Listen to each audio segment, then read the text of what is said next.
improving a child's food and food choices can improve their feeling of fullness after eating, so they snack and graze less, and it encourages consumption of key nutrients so they grow up well nourished. So here are my 9 food strategies to help your child eat better and be healthier. Number 1, keep sweets and treats balanced in the overall eating plan. What does that look like? What does that mean? Well, I teach my private practice clients the 90-10 rule. 90% of what any child is eating on a daily basis should be leaning into those food groups we know and love so well: protein foods, whole grains, fruits, vegetables, and dairy foods or non-dairy alternatives. When we talk about sweets and treats, we're really talking about 10% of what a child eats on a daily basis on average. So that usually works out to be about 1 serving of a sweet or a treat per day. Now, I know we don't live like that. I know that some days are really heavy in sweets and treats and other days are not so much. So whatever your family's dynamic is and what works for your family is where you should go first.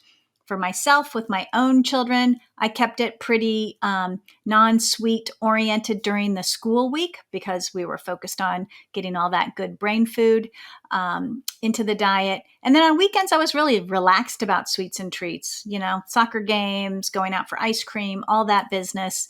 That was fine. But other families will do it differently. Some families will serve sweets every single day, and that's fine. If it's in the context of a well-balanced diet and it's about 10% of what a child eats in a given day, that's totally fine. Now, if you have a child who goes to a bunch of parties and has a really heavy-duty sweet treat day, then you can always dial back the following week and really go light on sweets and treats. It's all about balancing it. But in general, we're looking for about a 10% contribution from foods like sweets and treats. Notice I didn't say eliminate them. I don't believe that works well for children, and the research tells us it tends to drive children to be more focused on those foods when we eliminate them. So you definitely want to strike a balance. Number 2, make every meal and snack an opportunity for protein and fiber. Why? Protein and fiber are filling nutrients. They will help your child feel full after they eat, which means they will snack and graze less. So when you're planning breakfast, lunch, dinner, think about, what is your protein source? Is it eggs for breakfast or Greek yogurt? Is it a turkey sandwich or a peanut butter sandwich at lunch? Is it chicken or is it fish or is it beans for dinner?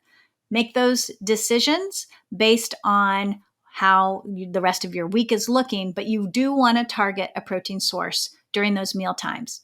You also want to target fiber. So kids don't get enough fiber in the US, and that's why we have a lot of kids who are constipated.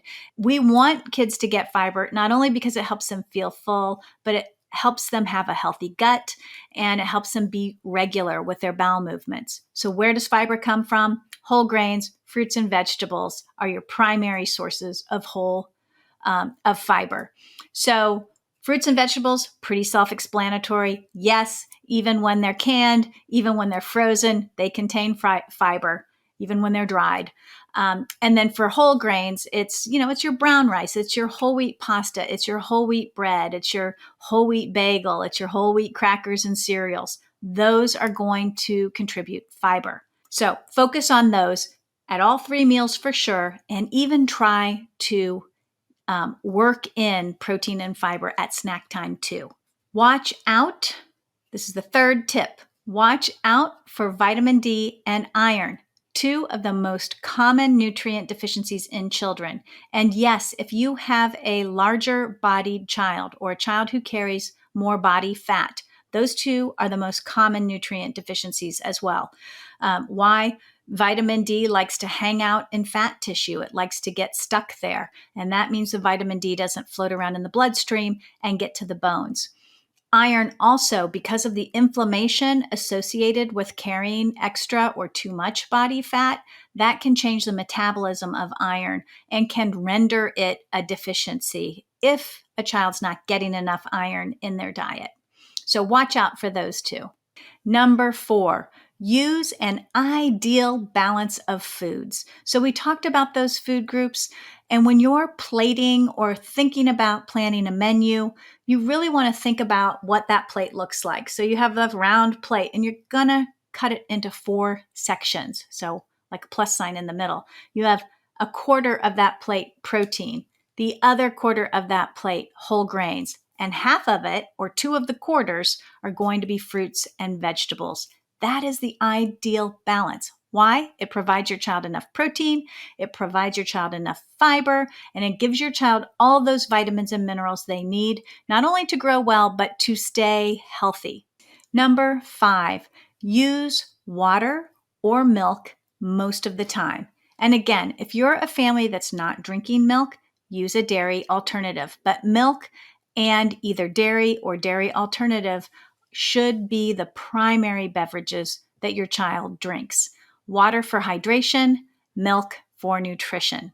Number 6, avoid sugar-sweetened beverages. Things like soda, juice, lemonade, sweet tea, sweetened coffee drinks. Those all have added sugar in them, and they add a considerable amount of extra calories to your child's diet without adding any nutrients or nutrition.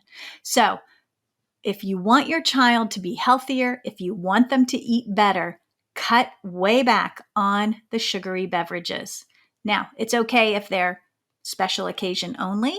That's what I did with my kids, but really assess how many special occasions you're having during the week. Some families are having special occasions 3, 4, 5 times a week, and that's probably too much. So really want to cut back on sugary beverages as a way to help your child eat better and be healthier. 7, use whole grains instead of refined grains. So what's a refined grain? It's a grain that has had the fiber removed. A whole grain has the fiber in it. A refined grain, the fiber's been stripped away. So a whole grain would be whole wheat bread. A refined grain would be white bread. So you want to make that swap as often as you can. So instead of white rice, have brown rice. Instead of regular pasta, you might try whole wheat pasta or bean pasta. So those are all going to help increase the fiber in your child's diet. Number 8, use healthy fats most of the time. So what's a healthy fat? It's a fat that comes from plants, and it's rich in polyunsaturated fatty acids and monounsaturated fatty acids. So foods like olive oil, avocado, nuts, seeds, and fatty fish has healthy fats in it as well. Now, saturated fat is the unhealthy fat, and those fats come from animal foods. Think butter, a steak that has a lot of fat or marbling around it. It's not that you can't have those things occasionally. Believe me, I love my butter, especially to saute some of my vegetables in, but I also match it with some olive oil and try to split the difference and contribute equal parts. But erring on the side of using mostly plant-based fats is going to be not only healthy for your child's heart, but it's also going to help their brain develop well and function well. And my last tip, tip number 9, eat at home most of the time. We know that when we dine out, calories are higher, saturated fat is higher, sodium is higher, sugar is higher, and it's more expensive. So if you're raising children, you are probably well aware of the cost of food. It has climbed quite a bit since the pandemic.